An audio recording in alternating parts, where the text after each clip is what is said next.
Hello everyone, welcome to your very own favourite education channel dears. और आज हम class 10th chemistry का third chapter metals and non metals की शुरुआत करने वाले हैं। So like the session and subscribe the channels and let's start. Chapter second में मैंने आपको मैटर क्लासिफिकेशन बताया था कि मैटर कितने तरह का होता है और फिर उसकी फर्दर कितनी क्लासिफिकेशंस होती हैं। मैटर से ही एलिमेंट बनते हैं, मतलब मैटर का ही एक क्लासिफिकेशन होता है एलिमेंट और एक होता है मिक्सचर। तो एलिमेंट जो है फिर फर्दर 3 टाइप के होते हैं, हम वहीं से शुरुआत करने वाले हैं आज। अगर आपको पूरा का पूरा चार्ट देखना है तो चैप्टर नंबर 2 का फर्स्ट लेक्चर आप जाकर के देख सकते हैं, उसमें मैंने डीपली एक्सप्लेन किया हुआ है। अब यहाँ पे हम केवल एलिमेंट के बारे में पढ़ेंगे, एलिमेंट कितने टाइप्स का होता है और यहीं से हमें चैप्टर का नाम और उसके बारे में थोड़ी सी डिटेल्स पता चल जाएंगी। एलिमेंट्स क्या होते हैं? हमारे जो अर्थ है आज के समय में वहां पे 118 एलिमेंट प्रेजेंट है।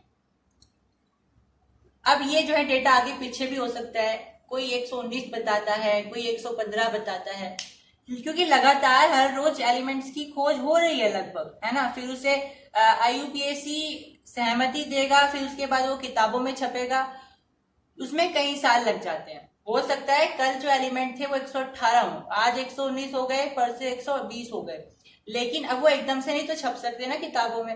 अब फिर वो IUPAC उनको लागू करेगा, फिर वो इंडिया की किताबों में आएंगे, फिर वो अपडेट होगा, तो उसमें बहुत टाइम लग जाता है। तो जो डेटा हमारे पास अवेलेबल है वो बहुत पुराना डेटा है।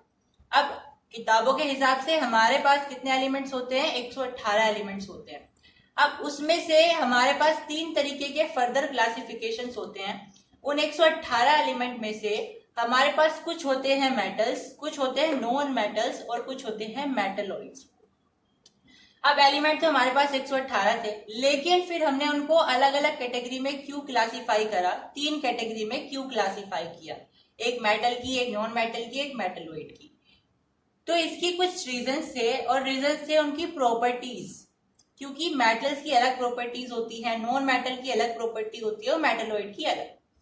मेटल्स की क्या प्रॉपर्टी होती है? बेसिक सी प्रॉपर्टी, हालांकि आगे हम देखेंगे और भी प्रॉपर्टीज। अगर मैं बेसिक प्रॉपर्टी की बात करूं तो मेटल की बेसिक प्रॉपर्टी होती है कि ये मेटेलिक कैरेक्टर शो करता है, ये मेटेलिक कैरेक्टर शो करता है।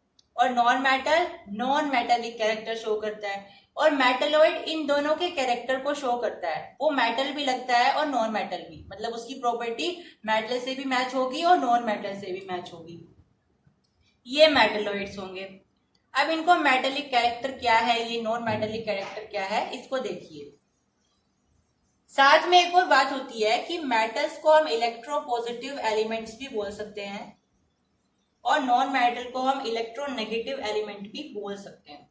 अब इसकी एक्सप्लेनेशन क्या है वो देखिए, यहां पे समझते हैं।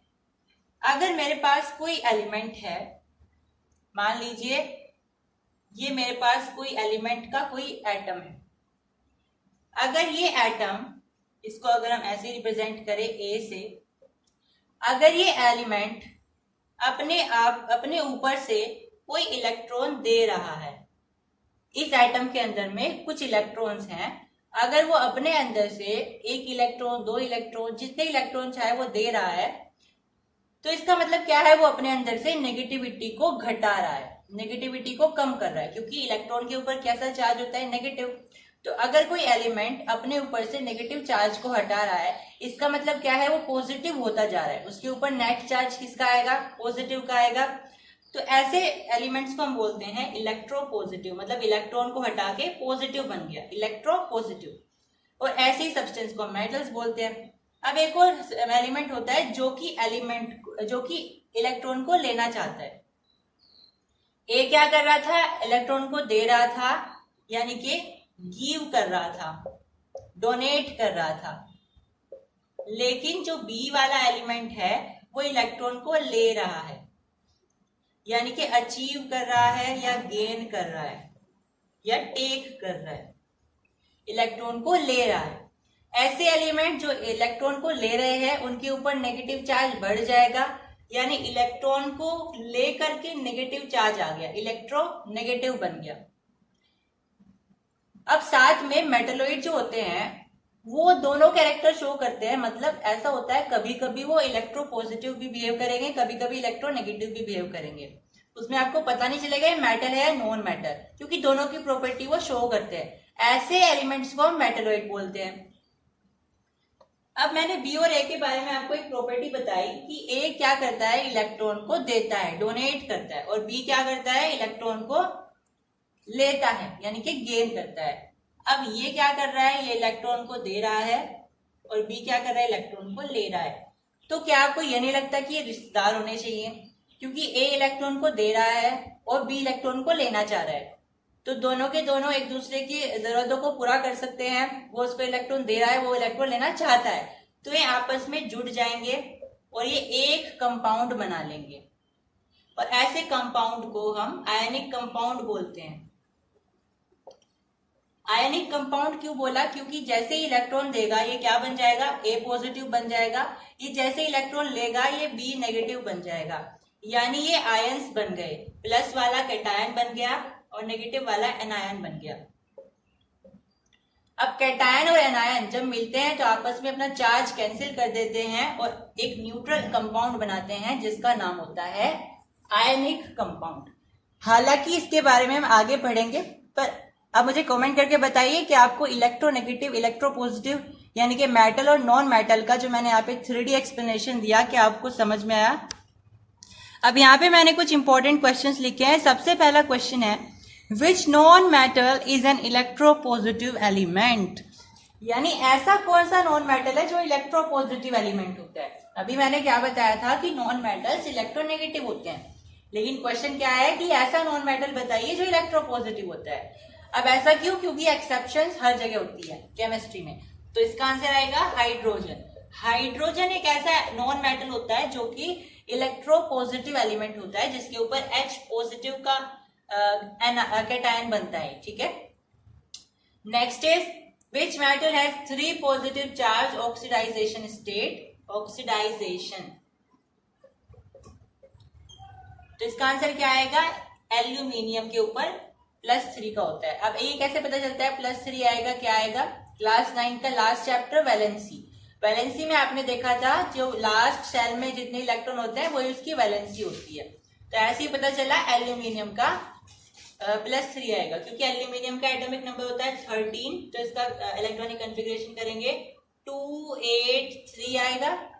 तो लास्ट शेल में कितना आया, 3, तो इसकी वैलेंसी कितनी आ जाएगी, 3 आ जाएगी। अब जितनी वैलेंसी होती है उतना ही उसका ऑक्सीडाइजेशन स्टेट भी होता है, ये भी क्वेश्चन आ सकता है, ठीक है। Abundancy of metals on earth crust, यानी हमारे अर्थ पर कितने कितने मेटल्स कितने अमाउंट में प्रेजेंट हैं। तो एल्यूमिनियम सबसे ज्यादा परसेंटेज में है, 7% हमारा एल्यूमिनियम पाया जाता है, और आयरन 4% पाया जाता है, ठीक है। जितने भी एलिमेंट हैं उसमें से 22 नॉन मेटल्स हैं, और 22 नॉन मेटल में से 10 सॉलिड हैं, 1 लिक्विड है और 11 गैसेस हैं। क्वेश्चन क्या आएगा कि उस एक लिक्विड नॉन मेटल का नाम बताइए, तो आपको लिखना होगा ब्रोमाइन। और अगर क्वेश्चन आता है कि एक नॉन मेटल लिक्विड का नाम बताइए, तो मरकरी। ध्यान रखना हमारे पास एक ही लिक्विड नॉन मेटल है और एक ही लिक्विड मेटल है। मेटल है मरकरी और नॉन मेटल है ब्रोमाइन। ये क्वेश्चन आ सकते हैं। Is it clear. अब यहाँ पे कुछ 1 मार्क के इंपॉर्टेंट क्वेश्चन आ सकते हैं। इनमें से कुछ मैंने पॉइंटर्स लिखे हैं। सबसे पहला है, this non metal is present in hair and onion, यानी ये जो नॉन मेटल है ये प्याज और बालों में पाया जाता है। तो इस नॉन मेटल का नाम है सल्फर। दिस नॉन मेटल, और सल्फर की वजह से प्याज से इतनी फ्रेग्रेंस आती है जिससे आंसू आते हैं, ठीक है। This non metal is an inert gaseous non metal whose presence in air reduces the rate of combustion and makes it safe. तो आपने पढ़ा भी होगा शायद, ये नाइट्रोजन क्या करता है, आग को कंट्रोल करने की कोशिश करता है। तो यहाँ पे वही पूछा है, कंबशन को रिड्यूस करने की कोशिश कौन करता है, nitrogen. Most abundant non metal earth crust, ध्यान रखना अर्थ के क्रस्ट में सबसे ज्यादा नॉन मेटल कौन सा होता है, ऑक्सीजन। और अगर मैं एटमॉस्फेयर की बात करूं तो नाइट्रोजन 78% तक होता है।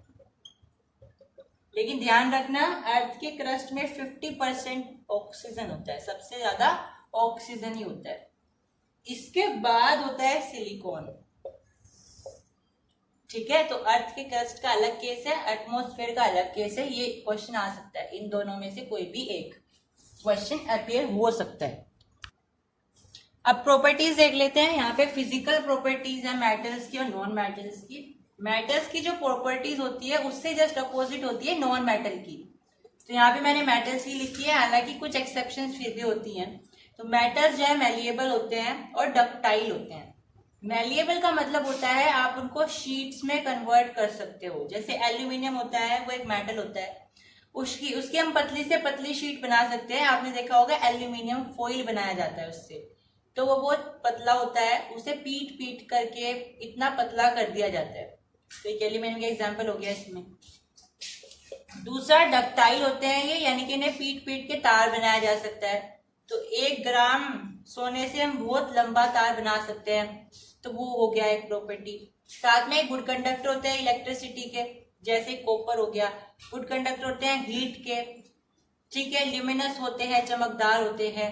और साथ में सनरस होते हैं, मतलब कि आप इनको पीटोगे तो आवाज आएगी टन टन की, है ना, रिंगिंग साउंड आएगी।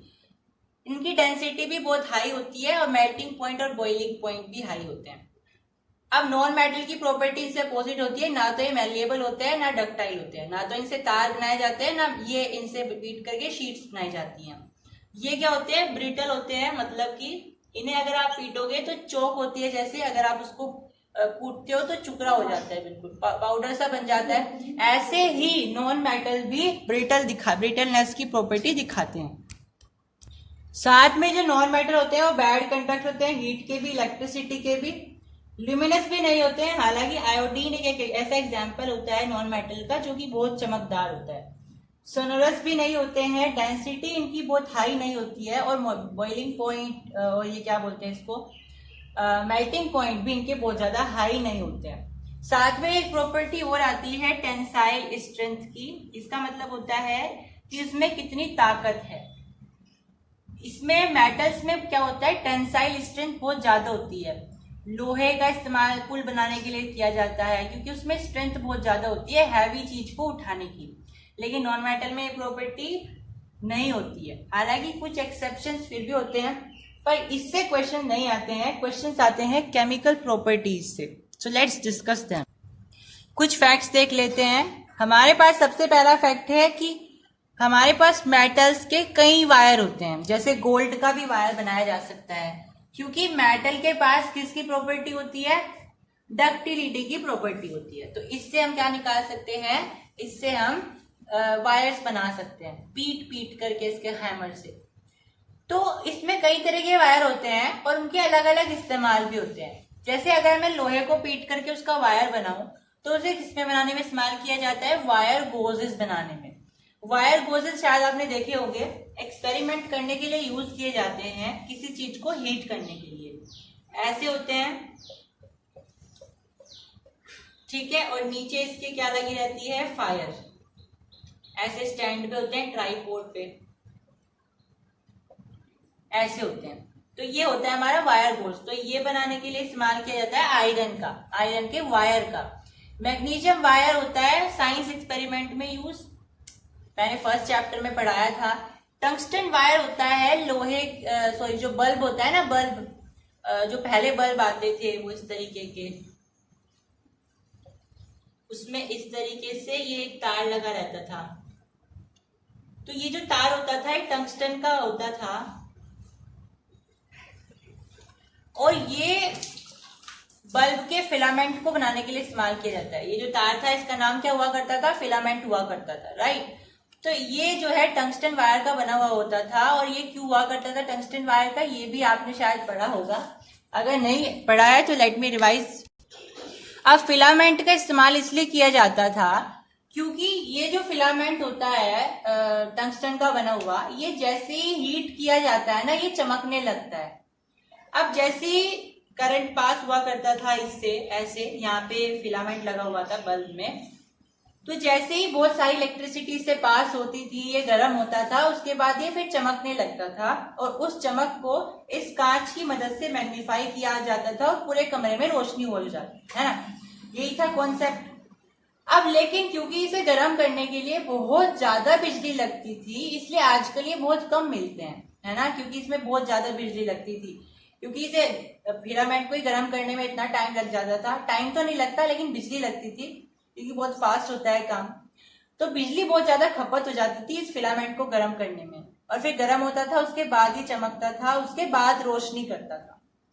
हालांकि ये बहुत फास्ट होता है जब होता है, लेकिन फिर भी इसमें इलेक्ट्रिसिटी बहुत ज्यादा लगती थी।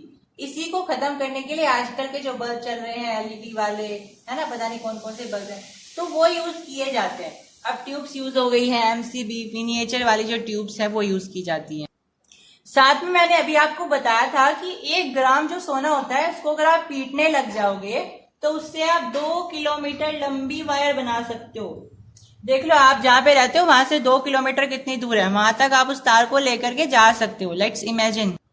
अब एक और क्वेश्चन आता है कि आप जब भी किसी मेटल को जलाते हो, उसको हीट करते हो, तो उसमें से अलग अलग कलर के फ्लेम निकलते हैं, ठीक है। तो ये क्वेश्चन आपका आ सकता है, आपको ध्यान रखना है। एल्यूमिनियम को अगर आप जलाओगे तो व्हाइट कलर का फ्लेम निकलता है, अगर आप कॉपर को जलाओगे तो ब्लू ग्रीन निकलेगा, आयरन को जलाओगे तो कोई कैसे कलर का धुआं नहीं निकलेगा, कलरलेस निकलेगा। अगर आप लेड को जलाओगे तो व्हाइट निकलेगा, मैग्नीशियम में भी व्हाइट निकलेगा, जिंक में कलरलेस हो जाएगा, कोई भी कलर नहीं होगा धुएं का, फ्लेम का सॉरी, है ना। धुआं अलग होता है, फ्लेम अलग होता है। फ्लेम क्या होता है, जैसे ही आपका नया सिलेंडर आता है तो उसमें ब्लू ब्लू गैस आती है ना, तो ब्लू ब्लू वो फ्लेम होता है। ऐसे ही यहाँ पे वो फ्लेम है, फ्लेम का कलर कैसा है, क्योंकि फ्लेम का कलर डिपेंड करता है। अब Na येलो कलर के फ्लेम में जलता है। Na का मतलब सब जानते हैं, सोडियम होता है Na। तो Na क्या होता है, सोडियम, और जैसे आप उसको हीट करोगे तो वो येलो कलर का फ्लेम आपको प्रोवाइड करवाता है। अब ये एक्सपेरिमेंट है, ये किसका एक्सपेरिमेंट है, ये क्वेश्चन आता है। इसमें बेसिकली आपको ये प्रूफ करना होता है एक्सपेरिमेंट करके कि जो मेटल्स होते हैं वो गुड कंडक्टर्स होते हैं इलेक्ट्रिसिटी के, सॉरी हीट के, ठीक है, हीट के गुड कंडक्टर्स होते हैं। इलेक्ट्रिसिटी का भी एक एक्सपेरिमेंट होता है, वो भी हम आपको बता देंगे। अगर आपको हीट का करना है वो ज्यादा इंपॉर्टेंट है, वो इससे हो जाएगा। कैसे, देखिए मैंने क्या किया, एक पूरा का पूरा ट्राइपॉड ले लिया और उस ट्राइपॉड से एक यहाँ पे रोड कनेक्ट कर दी। फिर मैंने एक काम किया, कील होती है ना, कील, नेल्स आप जिसको बोलते हो, उसको मैंने लिया और जो पिघला हुआ मेल्टेड जो आपका वैक्स होता है, मोम होता है, उसमें डुबोया और इस रोड पर चिपका दिए, ठीक है, ऐसे करके। अब जैसे ही मैंने यहाँ पे मोमबत्ती जलाई तो क्या होगा, ये गर्म होगा, धीरे धीरे जो हीट थी वो फ्लो होकर के ऐसे जाएगी, इधर की तरफ जाएगी जाएगी जाएगी। तो जैसे ही इधर जाएगी, ये जो मोम है, ये जो भी चिपक चुका है, ये पिघल जाएगा और ये जो कील थी ये गिर जाएगी। ऐसे ही यहाँ पे होगा और ये ऐसे ही गिरती चली जाएगी। अब ये क्या हो रहा है, हीट जो है यहाँ से यहाँ तक फ्लो हो रही है, या ये बोले कि हीट क्या हो रही है, कंडक्ट हो रही है। तो हमें क्या पता चला कि ये क्या है, मेटल जो है वो गुड कंडक्टर्स होते हैं हीट के, क्योंकि हमने क्या लिया था, ये रोड ली थी मेटल की, मेटल रोड। ये जरूरी है लिखना ताकि हमें पता चले कि मेटल ही है, क्योंकि एक्सपेरिमेंट हम क्या कर रहे हैं, ये प्रूफ करने के लिए ना कि मेटल्स जो हैं गुड कंडक्टर्स होते हैं हीट के। तो आपको ये लिखना जरूरी है कि ये मेटल ही है, या बोल सकते हैं मेटल की ही रोड है। अब यहाँ पे एक एक्सपेरिमेंट है ये प्रूफ करने के लिए कि मेटल जो है गुड कंडक्टर्स होते हैं इलेक्ट्रिसिटी के। अब यहाँ पे मैंने क्या, एक सर्किट बना दिया और सर्किट में मैंने बीच में सर्किट को तोड़ करके उसे कनेक्ट कर दिया मेटल से। तो आप देखोगे ये बल्ब जलने लगेगा, क्योंकि ये मेटल है, तो मेटल क्या करेगा, इलेक्ट्रिसिटी को फ्लो करवाने में मदद करेगा। लेकिन अगर मैं यहाँ पे नॉन मेटल रख दूं ना, तो ये बल्ब जो है ग्लो नहीं करेगा, ये बुझ जाएगा, ठीक है, ग्लो नहीं करेगा। तो ये सिंपल से एक्सपेरिमेंट है, हो सकता है पूछ लिया जाए, प्रीवियस ईयर में कई बार पूछे जाते हैं, हालांकि रिसेंट ईयर्स में नहीं पूछे गए, तो मैंने जस्ट आपको बता दिए, अगर आते हैं तो आप लिख सकते हो। सो इस वीडियो में इतना ही। Hope you have like the session and subscribe the channel as well. Thank you.